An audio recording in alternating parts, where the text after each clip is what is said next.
पैगाम देना चाहूंगा हम कमेटी प्लीज प्लीज थोड़ा नजदीक हो जाता है। हाज़रीन मजलिस, रजौरी की तरतीमा शादरा शरीफ की शुरुआत की हम सारे लोगों ने और चूंकि मारो प्लीज गुजारिश यह है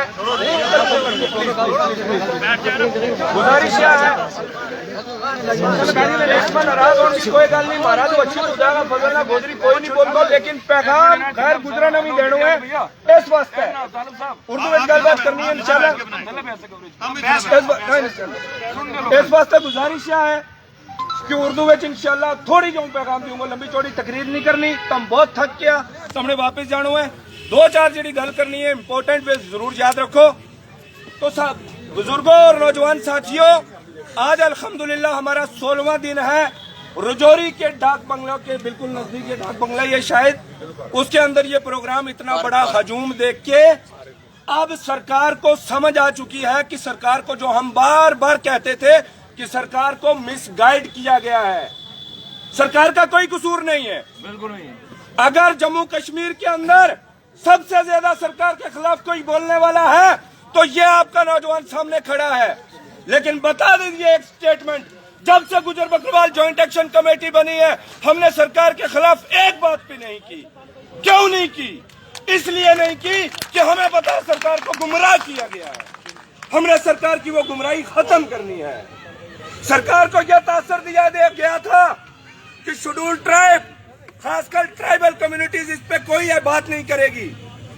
आपको बता दिया।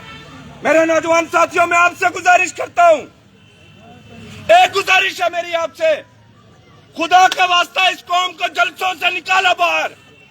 मेरे ये बैग क्यों पीछे लगाया हुआ है? अपने नौजवानों को एक्टिविस्ट बनाओ, लीडर मत बनाओ।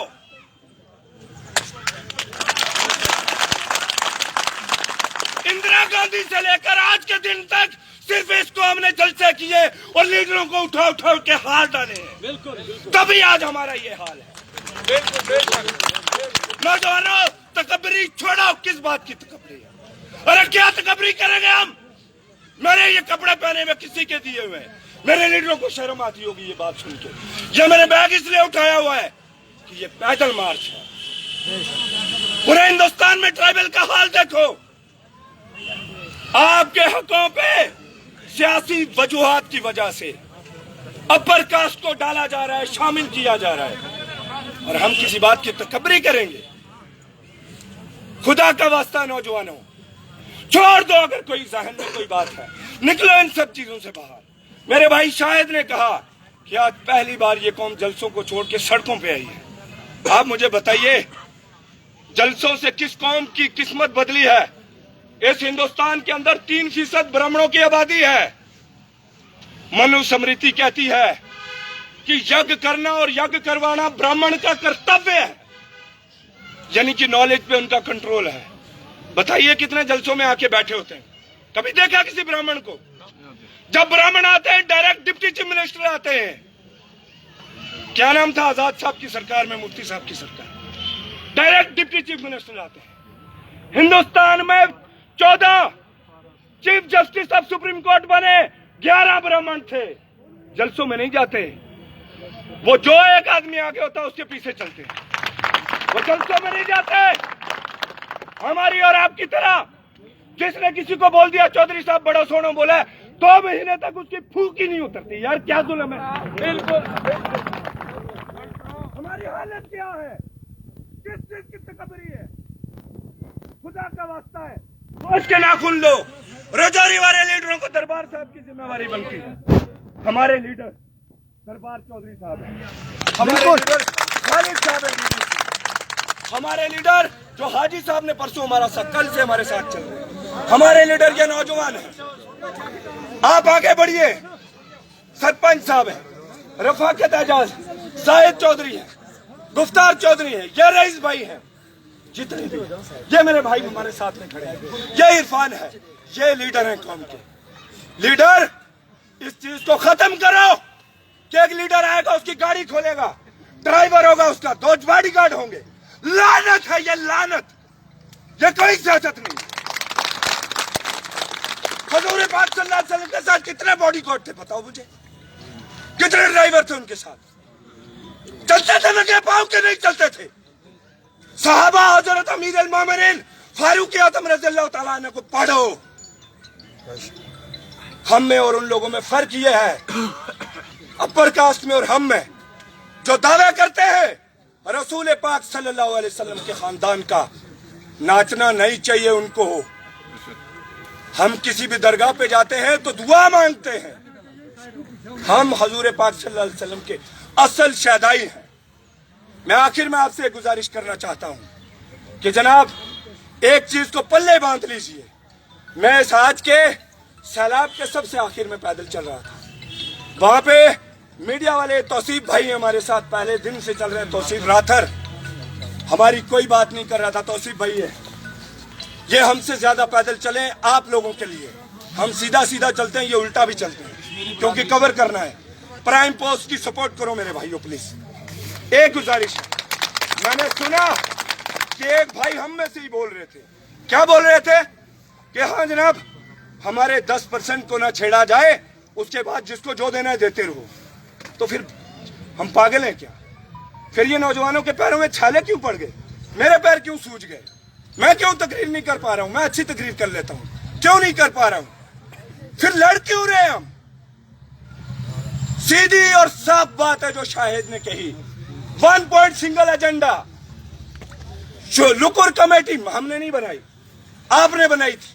लुकुर कमेटी के अंडर जो 4-5 क्राइटेरियाज हैं, नंबर 1 आपका डिस्टिंक्ट कल्चर होना चाहिए, परमिटिव ट्रेड्स होने चाहिए।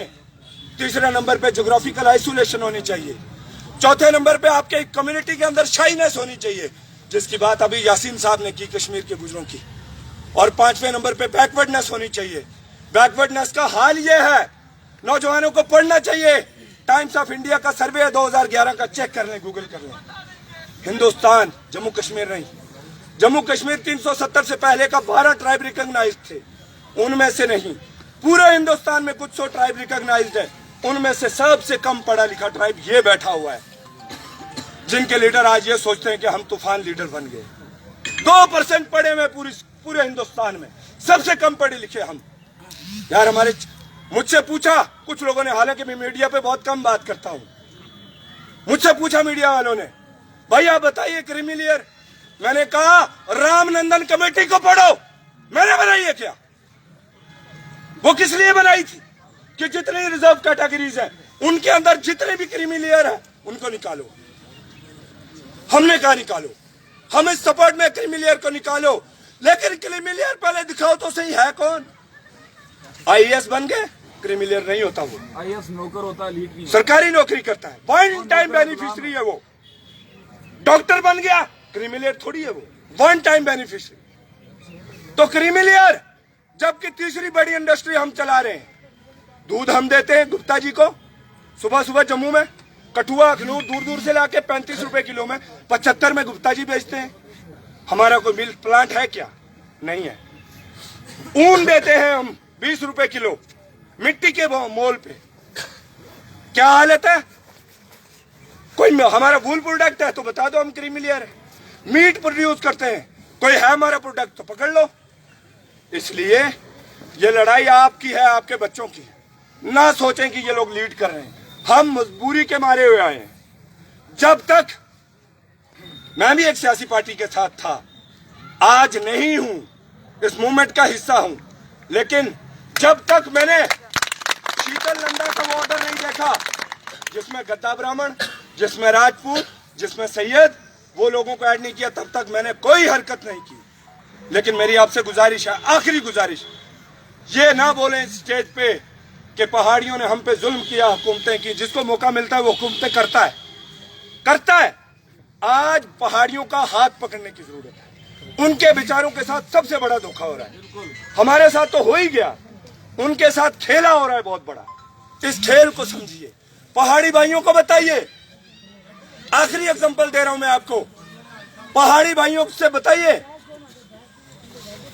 पहाड़ी भाइयों को बताइए, पहाड़ी भाइयों को पीएसपी के तहत, एएलसी के तहत ओबीसी आरबीए के तहत उनके कास्बी पहाड़ी भाई का बच्चा कहीं कॉलेज में पढ़ता था, यूनिवर्सिटी में, या जॉब ले लेता था।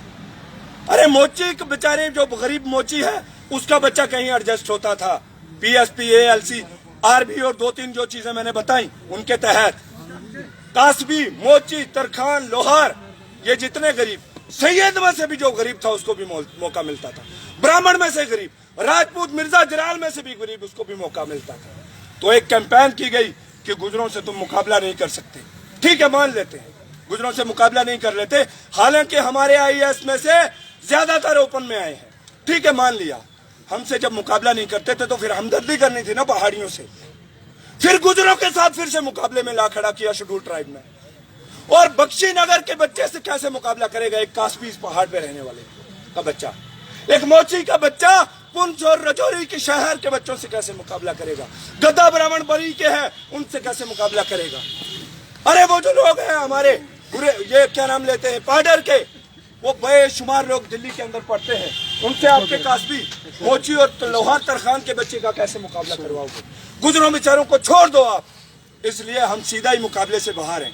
लेकिन याद रखना पहाड़ी भाइयों, ये मैंडर में भी हमने कही थी बात, यहाँ फिर से दोहरा देना चाहते हैं। जब इलेक्शन हो गया, ये जो मूवमेंट चलाते हैं एलीट क्लास की मूवमेंट, अपर कास्ट की मूवमेंट, जब ये मूवमेंट खत्म हुई, इलेक्शन हो जाएगा। इलेक्शन के बाद आए तो कहीं ऐसा ना हो कि मेरा गुजर भाई और कास्बी, मोची, तरखान, लोहार सर पकड़ के रोए कि हाय हाय मेरे रब, ये हमसे क्या जुल्म हो गया। हम आपकी लड़ाई लड़ने आए हैं।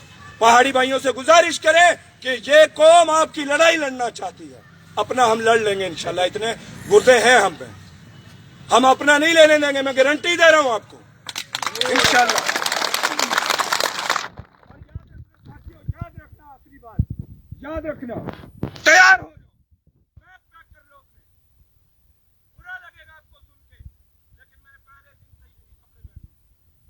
क्या हो गया? अरे भाई क्या हो गया? मैं कोई ऑक्सफोर्ड यूनिवर्सिटी का प्रोफेसर तो हो नहीं, मुझे टाई पहन के जाना है। कौम समंदर में डाली जा रही है, निकालना है कुछ मदद करके, हिम्मत करनी है। अपने अपने बैग पैक करो, फ्रिज में कपड़े रखो, कोई बात नहीं, भूख लगेगी 2-4 दिन, अंदर से तकबरी खत्म हो जाएगी, जड़ से उखड़ जाएगी, इंसान और मुजाहिद और मोमिन बन जाओगे। इसलिए मेरी आपसे गुजारिश है, जब हम कालाकोट से रियासी की तरफ रुख करें तो रजौरी वाले रजौरी होने, जैसे रजौरी वालों ने आज साबित किया है कि अगर हम जो दावा ठोकते हैं, गप्पे मारते हैं ना, जो हमारे एक लीडर है, हमारे वाइस प्रेसिडेंट साहब, वो बोलते हैं फुटकी की पता नहीं क्या मारते हो, हम मारते हैं लेकिन आपके सरों पे मारते हैं। आज पता चला है कि वाकई ये कौम जिंदा है। तो जब हम जम्मू में दाखिल होंगे इंशाल्लाह, मेरी आपसे गुजारिश है कि जब जम्मू में दाखिल हो जाएं तो उस वक्त बहुत बड़ी तादाद होनी चाहिए। मैं आपको आखिरी गुड न्यूज दे देता हूं, एक ये याद रखिए, एक गुड न्यूज है, इससे मूवमेंट कमजोर नहीं पड़नी चाहिए, लेकिन मैं आपको इसलिए बता रहा हूं ताकि आप खुश हो जाएं, आपके इरादे बुलंद हो जाएं। इसी बार 15, 16, 17 तारीख के बीच में मैंने जल्दी जल्दी जूते क्यों उतारे, शाहिद भी खफा, हमारे डीडीसी साहब भी खफा, मेरे लीडर भी खफा। क्यों? मुझे पता था 17 तारीख को मीटिंग हो जाएगी होम मिनिस्टर की, और national commission for schedule tribe ने एक्सेप्ट कर लिया था, दे दो अपर कास्ट को रिजर्वेशन, और 15-17 के बीच में होम मिनिस्टर साहब की मीटिंग होनी थी। उसके बाद कोई दुनिया की ताकत उनको नहीं रोक सकता, क्योंकि इस सरकार की गाड़ी में बैक गियर है ही नहीं। जब ये किया, आप लोग निकले, आपने सोशल मीडिया पे लिखना शुरू किया, डोंट थिंक कि हमारे पैदल चलने से कुछ हुआ। रजौरी के दुदासन पे बैठे हुए नौजवान ने जब फेसबुक पे लिखा, पुंछ के अंदर बैठे हुए नौजवानों ने, जम्मू कश्मीर के नौजवानों ने, हिंदुस्तान के अंदर बैठे हुए गुजर नौजवानों ने, पूरी दुनिया के अंदर गुजरों ने जब आवाज उठाई, आपकी आवाज में ट्राइबल लीडर्स ने आवाज मिलाई, एक्टिविस्टों ने आवाज मिठाई, तो आज कंडीशन ये है कि हम आपको गारंटी देते हैं, मैं इस पूरी टीम की तरफ से गारंटी देता हूं, इस बार जो सेशन होना है, मानसून सेशन, उसके अंदर अपर कास्ट को रिजर्वेशन करना डिस्कस ही नहीं होगा ही।